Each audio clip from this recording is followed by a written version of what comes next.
은혜와 실제가 충만함을 가지고 이제 말씀을 나누려고 합니다. 아마 이 말씀은 여러 곳에서 아마 말씀을 나누기도 했을 것이고, 또 저도 이게 한 두 번은 한 것 같은데, 오늘 이렇게 보니까 너무 또 새롭네요. 요한복음에서 가장 중요한 핵심이라면, 요한복음 1장 14절에 있는 말씀이 주신이 되어 우리 가운데 거하심에, 우리가 그의 영광을 보니까 아버지의 독생자의 영광이고 은혜와 진리 또는 실제가 충만하더라. 이 말씀이 사도 요한이 전하고자 하는 말씀의 핵심이고, 또 요한복음의 총체적 내용이라고 보면 틀림없습니다. 이 말씀이 유체가 됐다고 하는 말씀은 흔하게 우리가 성육신 복음이다 이렇게 말하기도 하죠. 그러니까 말씀이 유체가 됐다는 얘기는 어찌 그런 일이, 이런 사람도 있죠. 근데 그냥 어렵게 생각하지 말고 쉽게 말하면 말씀이 유체가 됐다는 얘기는 말씀과 형상이 하나가 되었다, 연합이 되었다, 이런 말과도 같은 거예요. 그러니까 하나님이 당신은 몸이 없어서, 형상이 없어서, 모양이 없어서, 한 몸을 이룰 대상이 없어.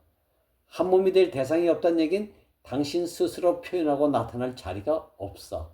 그리고 당신 생명도 이 형상의 사람을 통해서 생육 번성 이루고자 하는데 그 매개체가 없어. 밭이 없다 이 말이지. 사람이 없다는 말이지. 형상의 사람이 없다는 얘기와 같은 거예요. 그러니까 실질적으로 이 성육신은 말이 성육신, 말씀이 유체가 되어 이렇게 표현을 너무 하다 보니까 그동안 종교 안에서 거룩한 어떤 그런 종교적 개념 안에서 생각하다 보니까 이게 너무 어려운 말이 되어버렸어요. 근데 이번에 제가 이 말씀을 이렇게 나누다 보니까 말씀이 유체가 됐다는 얘기는 다름이 아니라 하나님이 사람에게 거처를 두기 위해서 당신의 형상의 사람을 지었다. 그러니까 거처 안에 하나님이 함께 있으면 이게 한 몸을 이룬 것이고 연합의 일을 갖다는 얘기고 이 말이에요. 그러니까. 자, 그리고 사도 요한만 유일하게 뭐 다른 사람들 뭐 얘기를 했는지 잘 모르겠는데 했을 수도 있겠지. 근데 사도 요한은 이 요한복음에서 이 말씀을 중점으로 두고 말씀하셨는데 은혜와 실제가 충만하다고 그랬잖아요. 그죠? 성육신 됐으면 성육신 됐지 왜 은혜와 실제가 만났는데 충만하다는 말을 했을까? 이 충만이라는 말은 여러분들 다 알다시피 꽉 차 있다, 가득 차 있다, 들었을 틈이 없다, 이런 얘기예요. 꽉 찼다. 자, 이것은 뭐죠? 은혜와 실제가 연합되니까 이 연합된 이 말씀이 유체가 된 한 실체를 보니까 연합도 그냥 헐렁한 연합이 아니고 꽉 차 있는 연합이다. 말씀이 아주 유체가 꽉 차 있다. 이런 사람들 보면 머리끝부터 발끝까지 말씀으로 온통 꽉 차 있어가지고 찌르면 말씀이 나오는 거. 건드리면 그리스도의 향기가 나오는 거. 이런 것을 우리는 가득 찼다. 아주 충만하게 연합된 사람을 두고 이렇게 표현하는 것이죠.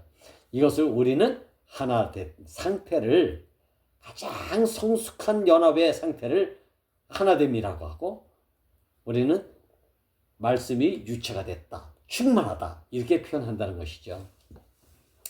자, 아무튼 오늘 은혜와 실제가 충만하다는 얘기는 여러분들도 아마 책 교재를 좀 봤죠?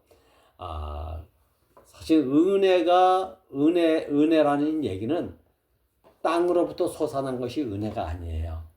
은혜는 거저받은 것이잖아요. 뭐가? 이 땅에 있는 것을 거저받은 것도 은혜지만 실제적 우리가 말하고 있는 은혜는 하늘로부터 내려온 것. 이 땅에 개념이 없는 그 무엇을 알 수 없는 것을 받았어. 근데 이것을 받고 보니까 이 땅에 노력하고 애쓰고 헌신하고 이러면 얻을 수 있는 것들인데 이것은 울어도 안 되고 콧물 흘려도 안 되고 기도해도 안 되고 뭘로 해도 얻을 수 없는 이 땅의 것이 아닌 하늘에 속한 것으로 말미암아 내 인생이 살게 됐다. 근데 하늘에 속한 것을 내가 받고 사니까 여한이 없어. 땅의 것은 내 많은 것을 가졌어도 뭔가 여한이 있어. 조금만 더, 조금만 더, 조금만 더. 이 얘기는 뭐죠? 만족이 없다는 얘기잖아요. 여한이 없다는 얘기를 할 수가 없어. 만족이 없다는 얘기는 뭐죠? 여전히 목마름이 있고 배고픔이 있는 이런 인생으로 살게 된다는 것이죠. 근데 우리는 여기서 말하고 있는 은혜는 하늘의 것으로 내가 꽉 차가면 갈수록 자기 분량만큼 여한이 없어. 부족함이 없어. 이것이 충만의 상태에 이르렀다고 하는 거예요. 충만에서 충만에 이르게 했다. 은혜 중에 은혜로 이뤘다. 이런 얘기 다 하늘에 속한 것으로 사는 사람들의 간증이고 고백인 것이죠. 자, 근데 우리가 실제적으로 어떻게 살다 보니까 은혜와 실제가 충만한 이 은혜는 뭐죠?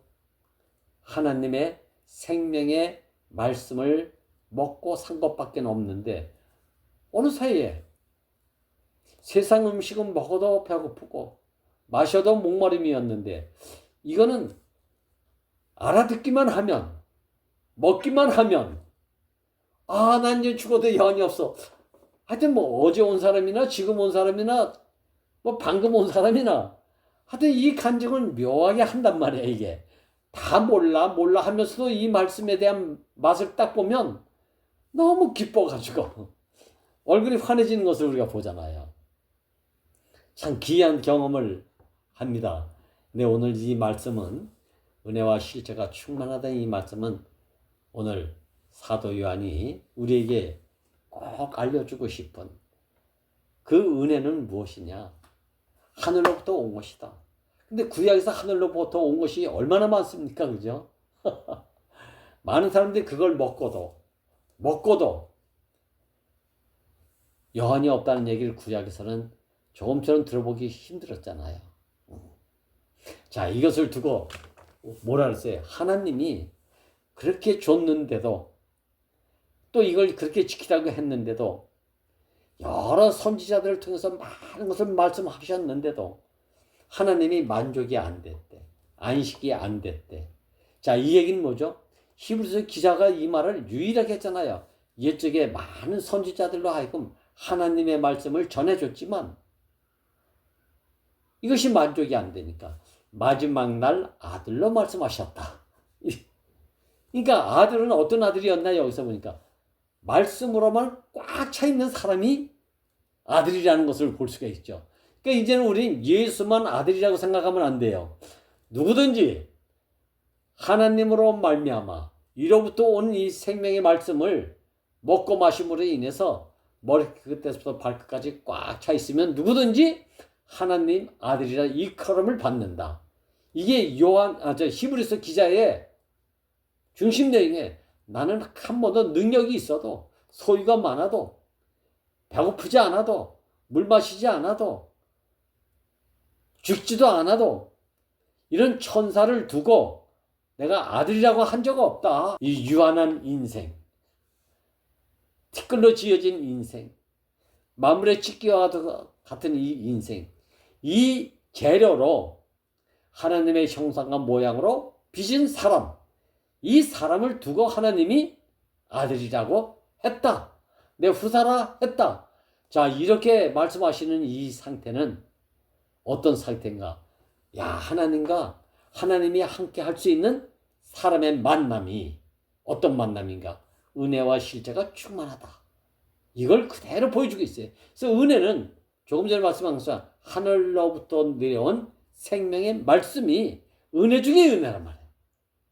지난번에 우리가 양식을 얘기했지만 꼭 내가 육체의 양식이 아닌 혈과 육정의 사람의 뜻에서 이것이 양식이야 라고 하는 그런 양식이 아니라 하늘로부터 내려온 그 양식으로만 살 수밖에 없는 인생임을 아는 그 양식, 이 양식을 먹으면 내가 이상하게 부족함이 없어.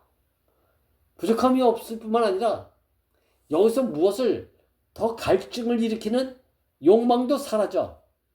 물론 뭐 없는 것보다는 있는 것 같은 있어야 된다라는 바람은 있지만 그것 때문에 목매어 은혜는 하늘로부터 내려오는 가장 핵심인 말씀이다. 어떤 말씀인가? 생명의 양식이 되고 생명의 떡이신 그리스도로 말미암아 살 수 있는 그 양식, 그 말씀이 우리에게 주어진다는 것. 이걸 지금 우리에게 보지. 이게 은혜 중에 은혜고 이게 은혜 중에서도 가장 으뜸인 핵이란 말이죠. 이게 구약에서 많은 은혜 받았잖아. 놀라운 기적과 표적과 영광을 맛봤지. 또 여러분들 다 아시잖아요. 요한복음 여러분들 다 알잖아요. 요한복음 2장부터 11장까지 놀라운 표적이잖아요. 놀라운 표적. 그 표적 속에서 다 만족했지. 다 즐거웠지. 기뻤지. 근데 이 사람들은 그것이 존재가 되지 못하는 양식이 안 됐고 그냥 혜택적 능력만 받아가지고 전부 떠나가 버렸어. 난 예수 따랐다는 사람이 하나도 없잖아. 여러분들이 이 신약의 성경을 쭉 보면 알지만 예수 한 사람 안에서 예수가 그리 되어진 것처럼 우리도 그리 되어질 수밖에 없는 포함될 수 있는 구속복음이 왔다는 것이 얼마나 감사한지 모르겠어요. 그래서 예수는 맏아들이고 그 안에서 우리들은 동생들이다. 아우들이다. 예수 동생은 예수들이에요. 하늘의 씨가 예수라면 거기서 맺혀진 30배, 60배 열매들은 다 예수 열매들이야. 그러니까 다 예수지. 예수. 야, 콩 심은 데서 콩 나는 것처럼 예수가 십자가에서 죽은 데서 뭐가 나온다? 예수라는 열매들이 맺히는 거잖아요. 야, 그래서 이 복음은 뭐가 복음인가? 예수 안에서 모두가 이 예수 안에서 누구든지 회복되기만 하면 구속된 바를 알기만 하면 우리는 다 예수들이다. 아들들이다. 이렇게 된다 이 말이죠. 이게 바로 성육신 복음의 비밀이라는 것을 이제 옛날 나는 이제 말씀이 유치가 된 사람이야 이렇게 얘기하면 아유 뭐 큰 죄를 저지르는 것 같이 좀 그런 생각이 예수 심은 데서 예수 열매들이 맺힌다. 예수가 우리의 맏아들이라면 맏형이라면 우리는 그의 동생들이다. 이 예수의 생명으로 몸을 이루고 지체를 이루고 있으니까 이게 예수 나라고 이게 예수 생명의 사회고 예수 몸 안에서 여러 지체들이 많은 한 교회이고 다 그런 거 아닙니까 이게. 야, 이게 안 되면 결국은 계속 뭔가 좋았다 하는데 또 목마름이 와. 신났는데 이상하게 배고픔이 와. 이건 뭐 때문인가? 온전하게 오늘 말씀 주제대로 은혜와 실제가 충만하지 않았다. 충만이라는 얘기는 연합이 돼야 충만이게. 연합이 돼서 충만에 이르면 그 다음에 생산이 되는 거예요. 그렇잖아요. 연합이 되면 생산이 되는 거야. 이건 충만의 결정체야. 그러니까. 그래서 우리가 어느 지체들이나 형제들이나 자매들 만나서 교제하면 시간 가는 줄 모르고 필요한 줄 모르고 알아듣기만 하면 아주 밤새 떠들어도 안 피곤해 이상하게.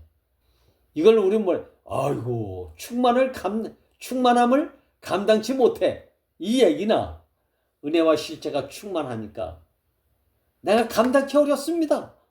인자가 무엇이간데 이 크신 은혜를 베푸십니까? 이 간증이 절로 나오는 거잖아요. 이게. 호랑이가 싸놓은 놈이 아니래요. 언제 싸놨냐? 배고플 때 싸나워진대.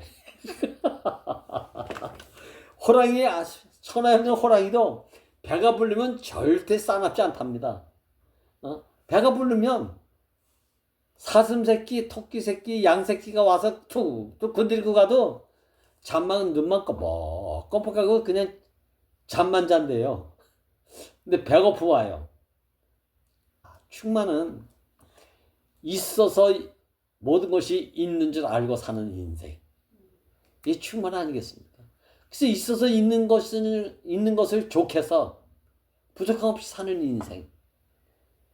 야, 이 사람은 항상 은혜와 실제가 충만한 사람을 살겠구나. 넉넉하면 베푸는 것밖에 없어요. 넉넉하고 넘치는 사람의 삶의 일은 베푸는 것밖에 없다니까. 뭘 갈취하는 게 아니라 베푸는 것밖에 없어. 없으니까 자꾸 이러지. 있기만 해봐. 앞만 퍼져도 자꾸 열두광주의가 가득 차는 인생을 살아봐. 주지 못해서 병나지. 주지 못해서 병나. 저는 오늘 은혜는 하늘로부터 내려오는 생명의 말씀, 생명의 양식을, 우리가 그 양식을 먹기만 하면 그 양식의 내용을 가지고 사는 새 사람이 된다는 거 아니겠습니까? 이게 양식 문제는 너무 중요한 거예요. 양식 문제는 인류의 역사의 비극은 양식 때문에 비극이 온 거 아닙니까? 먹으라는 것만 먹었으면 이런 비극이 없을 거야 아마. 근데 먹지 말라는 걸 구태여 먹어가지고 은혜와 실제가 충만한 삶을 살지 못하는 것이 인생의 문제라면, 사도 요한은 말씀이 육체가 되는 삶을 한 번도 경험해 보지 못했기 때문에 인생의 문제가 풀리지 않았겠구나. 계속 우리 인생이 무엇으로 문제를 안고 살았나? 말씀이 육체가 되는 실제를 한 번도 누려보지 못했기 때문에 항상 부족함을 가지고 살았어. 항상 목마름과 배고픔을 가지고 살았어. 표적을 받았어도 배고파. 놀라운 기적의 혜택을 누렸음에도 불구하고 당사자로. 그런데 목마름과 배고픔이 해결되지 않았어. 이것은 말씀이 육체가 되는 이 은혜와 실제의 충만한 삶을 한 번도 경험해보지 못했기 때문에, 그런 양식을 먹어보지 못했기 때문에 항상 문제라면 뭐야? 뭔가 부족함을 가지고 사는 이 인생의 배고픔과 목마름을 가지고 사는 거 아닙니까? 근데 어찌 보면 왜 이런 갈증과 목마름이 오지? 이거 존재 자체를 몰라. 이 실체 자체를. 이게 더 큰 비극 아닙니까? 그러니까 문제가 있는데 문제를 모르는 게 더 큰 문제지. 그러니까 이걸 뭐라고 합니까? 이게 소경이잖아. 왜 안 보이지? 내 눈은 왜 안 보이지? 소경이니까 안 보이지. 눈 떴는데 왜 안 보여? 눈 뜬 소경이야. 눈 뜬 소경. 그러니까 이게 세상에 대하여는 눈이 밝아졌는데 하늘에 대하여는 캄캄한 소경이. 모르잖아. 몰라. 형제가 누군지 자매가 누군지. 그러니까 좌충우돌하는 인생을 살잖아. 이걸 소경이라고 하는 거지. 소경. 근데 이 문제를 가지고 오신 분을 우리가 만났다는 것은 너무 감사합니다. 저는 에베소 기자도 이런 얘기를 했잖아요. 그래서 하늘에 있는 것이나 땅에 있는 것이 다 그리스도 안에서 통일되게 하려 함이시다. 야, 그러니까 하늘의 것이 하늘에만 있으면 하나님도 문제가 있는 하나님이라니까. 하나님 문제는 사람이 있어야 문제가 풀린다. 그래서 당신의 형상의 사람을 지을 수밖에 없는 것. 야, 사람의 형상의 사람을 지어줬으면 이젠 담을 것을 담아야 돼. 채울 것을 채워야 돼. 먹으라고 한 것만 먹어야 돼. 먹지 말는 거 억지로 먹어가지고 탈라면 안 되잖아. 나만 탈라면 괜찮은데 나로 말미암아 자자손손 다 탈난 인생으로 살잖아. 이게 아담으로 말미암아 한 사람으로 말미암아 죄가 들어왔다는 그 얘기를 우리가 경험했잖아요. 야, 근데 하나님은 여기서 뭘 얘기하냐? 이 에베소 기자를 통해 가지고 하늘에 있는 것이나 땅에 있는 것이 다 그리스도 안에서 통일되게 하라는 거예요. 통일은 뭐죠? 아까 말한 것처럼 연합이야. 하나됨이야. 하나되면 어떻게 돼요?